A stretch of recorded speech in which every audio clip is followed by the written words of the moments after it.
So over at the website, goingalone.org, my friend Ron suggested a Going Alone app. What an interesting idea. I had thought of that before, but Ron's suggestion, I kind of dismissed it because I don't know much about the technology. But the reason I thought of the app and Ron's catalyzing idea really brought it, suggestion, brought it to the fore, made it more than just a notion. But what to do with an app? I think the most obvious potential is as a vehicle to enumerate the objectives and the principles. Almost like almost like a rosary, right? How you go through them one by one, using it for that purpose. An app could do the same thing. Cycling through, because that's what I do every morning in going through the good life observation, the good life meditation.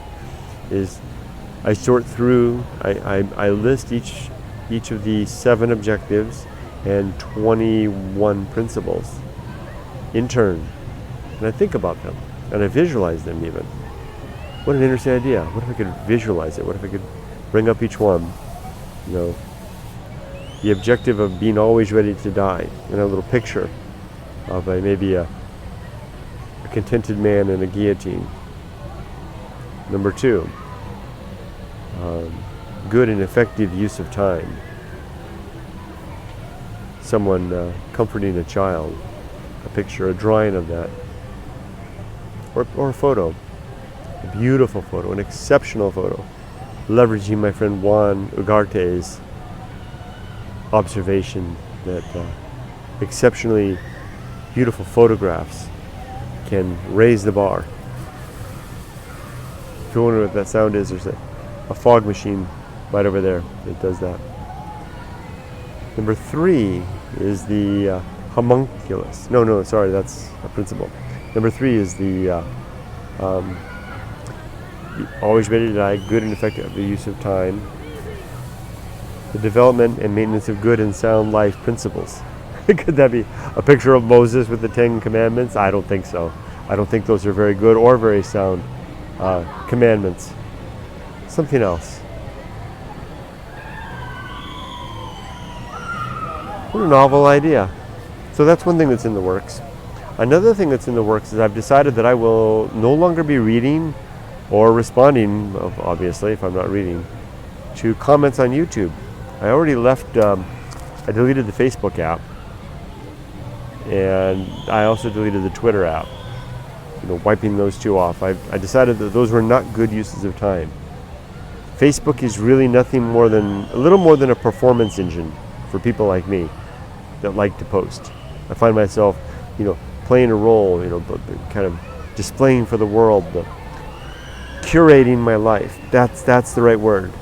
Making a curated existence. That's not a good use of time. It's much better to spend my time in the focused arenas where I can interact with the people who are my tribe. And that's not on YouTube either. Most people who are on YouTube are not of the tribe that I'm a part of. The ones that are of the tribe are the ones that wind up over at the website, goingalone.org. 100%.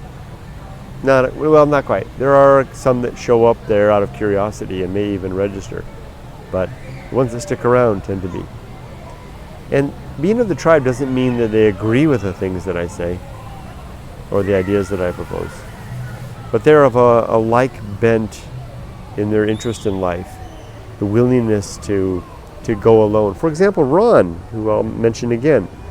Ron is someone who has gone alone. And his path alone is nothing like mine, but he's done it. Wow, how has he done it? I'll have to ask Ron how much I can share about him. Probably, he's one of the first on the site. It's good to have that. It kind of reminds me of the website that Peter Martin, another member of the tribe. It's not my tribe, it's just the tribe. There's lots of tribes. This happens to be the tribe that I'm in. Peter's another one. He created a website years ago. Didn't quite have I didn't really have this idea down yet. These ideas that I gleaned from Seth Godin's videos and books, namely This is Marketing, realizing that the thing to do is not to appeal to the masses, because that requires to dumb down the product to be average, but to accentuate what is most meaningful of the product that I create, which is going alone, which is the good life, which is Stoic poetry, which is freeway Bible study even. To really reinforce that, accentuate that, and invite others to share it and tell me about their own. And the goingalone.org is the right place for that, not YouTube. So if you leave a comment, I'm not going to see it here. Come on over there. I'm not trying to draw you over. I'm just letting you know that this is a way to further refine my time, make sure that I'm focusing my time in the place where it can have the best use and the best results, and that is on my website. And also, if you find these videos aren't for you, then this channel isn't for you. And likewise, it might be good to either ignore the videos or just unsubscribe. There will be more like this. Ollie, is there anything else? Ollie, you having fun? You ready to continue our walk? He doesn't like the mist that comes out of there. We're here at the Irvine Spectrum. Very, very beautiful evening. But now it's time for you and me to head home, Ollie. I'll continue reading now. As I walk, I read, and I'm to my second day of A Book of Silence by Sarah Maitland. Really enjoying this book, finding lots of similarities to Going Alone. In fact, the structure is nearly identical. Her findings are more scholarly in terms of going over the historical record of experience of people who have gone alone and what they find. Especially, her aim is silence in particular, as opposed to solitude. She does make a distinction. Interesting. And she notes really interestingly that it's silence rather than solitude that tends to bear out the eccentricities within us. Silence, not the solitude. Something we're thinking about. In addition to the many things that people like Juan, the new person in my life, who is revolutionizing so many of my thoughts. So lucky to have an opportunity to turn circles and do some orbits in Juan's world and his tribe, of which I would like to become a part. But more on that another time. Time to sign off. Take care, everybody. Be safe, but not too safe. Bye-bye.